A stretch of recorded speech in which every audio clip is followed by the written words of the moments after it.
Presidente, talvez estejamos vivendo hoje um dos momentos mais sombrios da história do Brasil. Contraditoriamente, nesse tempo em que a celeridade e a universalidade da informação rompem e desvelam quaisquer fronteiras, nesse tempo assistimos ao esplendor da ignorância, da desinformação e do obscurantismo. Talvez fosse assim o tempo todo, mas a restrição e elitização dos meios de comunicação impedissem que o distinto público se fizesse ouvir além dos círculos que frequentava. A internet destaramelou a língua e destravou a inibição de dezenas de milhares de brasileiros. É livre falar, é só falar, diria Milor Fernandes. E o que se fala? Humberto Eco, irritadíssimo com o que lia na internet, disse que as redes sociais haviam dado voz a uma legião de imbecis. No entanto, pelo menos no que toca ao caso brasileiro, não é bem assim. Quer dizer, não foi apenas a um grupo de iletrados, gente grosseira e abrutalhada, que as redes sociais deram voz e visibilidade. O analfabetismo político não é um privilégio daqueles supostamente incultos, rústicos, ou dos leitores da Folha de São Paulo, que opinam com a desinibição notável sobre qualquer assunto, de futebol à política, atropelando pelo caminho as relações internacionais, a cultura, a religião e a filosofia.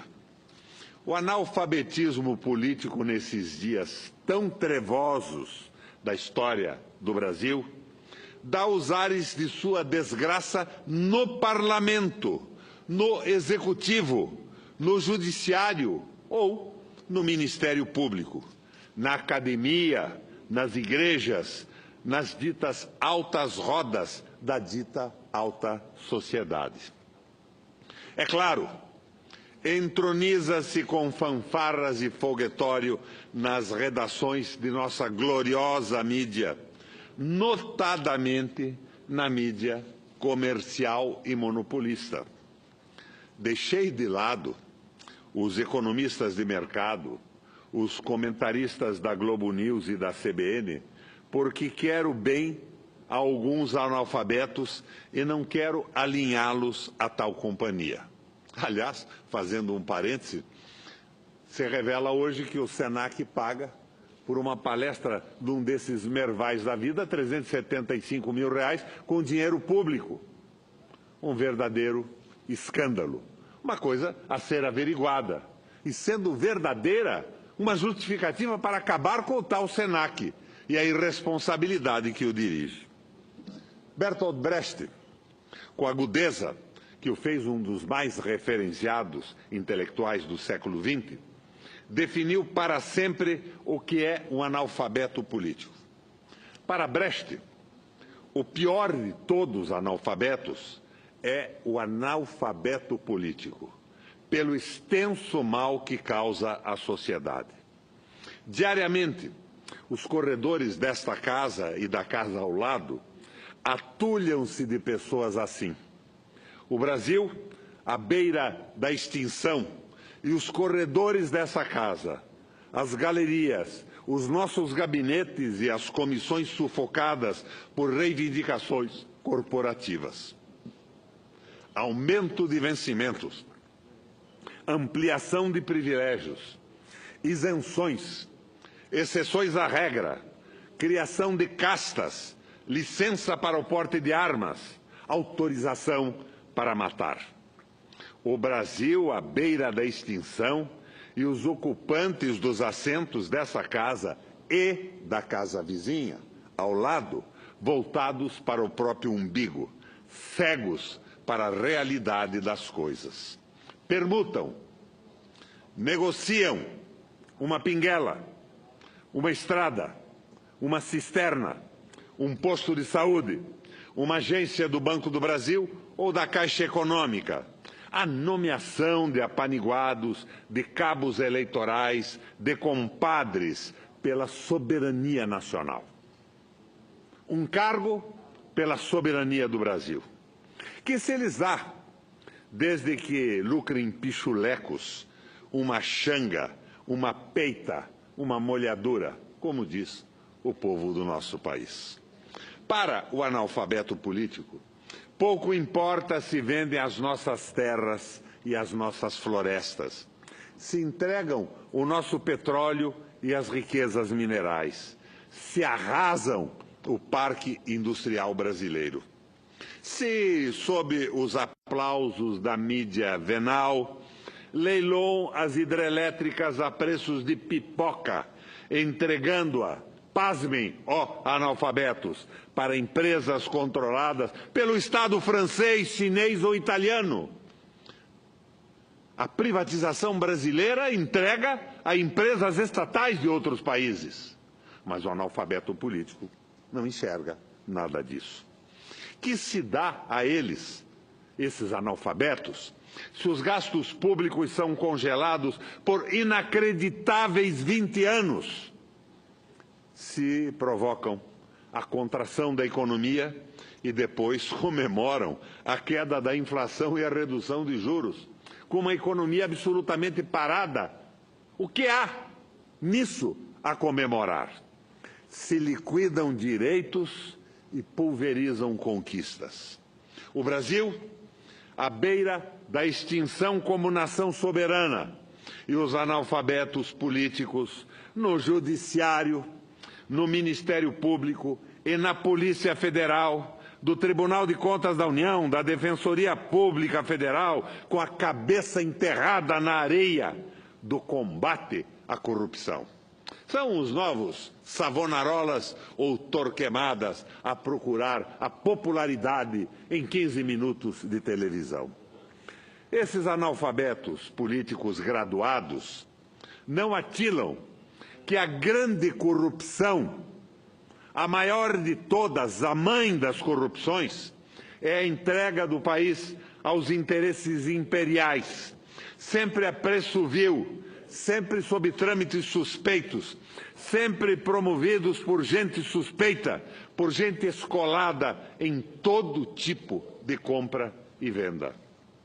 São ou não tremendos analfabetos políticos, tapados absolutos, o juiz, o procurador, o policial federal, o defensor público, o ministro do TCU, os ministros de tribunais superiores que, por exemplo, veem passivamente inertes o governo, todo ele atolado em denúncias de corrupção, vendendo o patrimônio público com absoluta liberdade de ação. Ora, senhoras e senhores justiceiros, queridas e queridos, será que não ocorre às senhoras e aos senhores que são estas pessoas que deveriam estar na cadeia, pessoas que estão à frente da venda das hidrelétricas, do petróleo, dos minérios, de terras, da floresta amazônica, dos portos, dos aeroportos e das estradas? As senhoras e os senhores acreditam que desta vez eles estão agindo honestamente? São os mesmos que agiam ontem, que agem hoje nesse descalabro entreguista.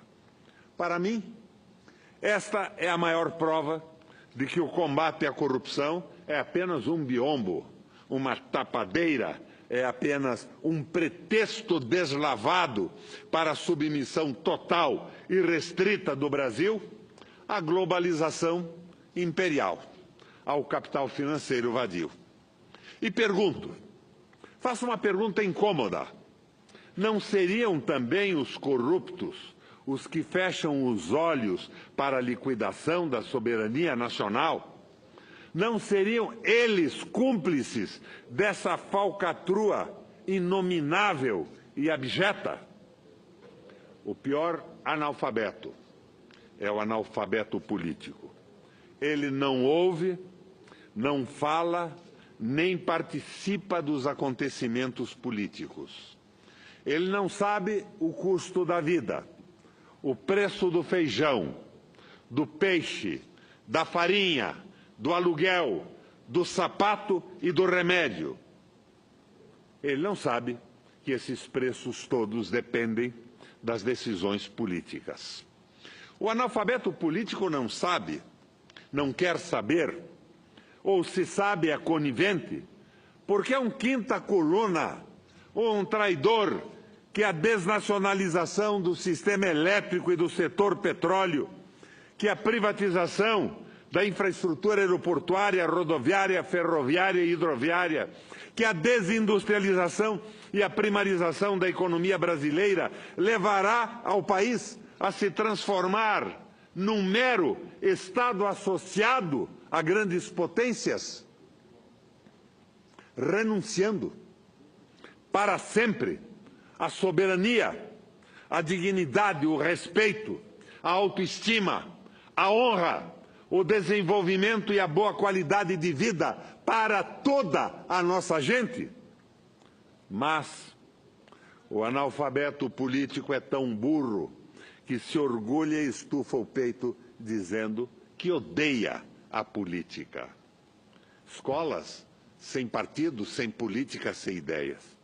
O analfabeto político é tão idiota que se apaixona perdidamente, prontamente pelos políticos que dizem que não são políticos, pelos políticos que também dizem que odeiam a política. O analfabeto político está sempre pronto para aderir ao primeiro picareta que surja na esquina, desfraldando as bandeiras da moralidade, da ética e da política sem partidos.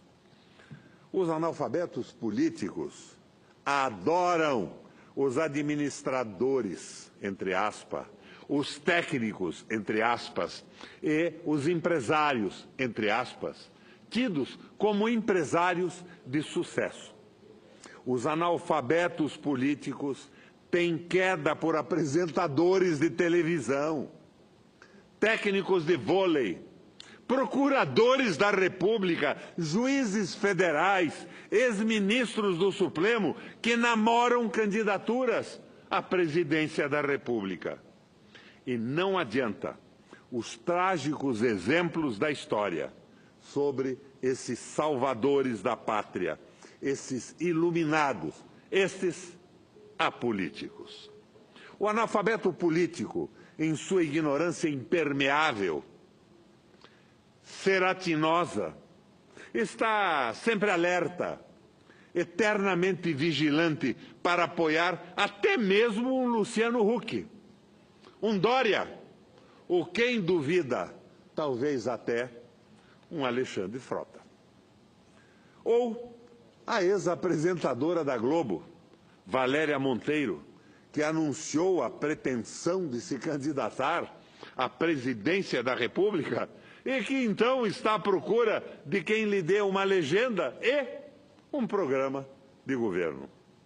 Ó Deus misericordioso! Senhoras e senhores, arremato com a parte final do poema de Bertolt Brecht sobre o analfabeto político.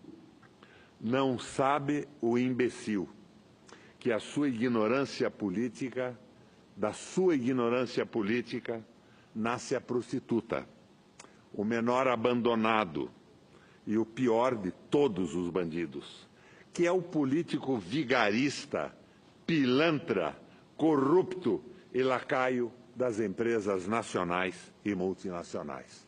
Hoje, o capital financeiro que tenta dominar o mundo e é representado pelos Meirelles, pelos Goldfein, que não sabem nem se preocupam em saber quanto custa 1 quilo de feijão, 1 quilo de arroz ou uma posta de carne para dar a mistura no almoço de um pobre trabalhador brasileiro.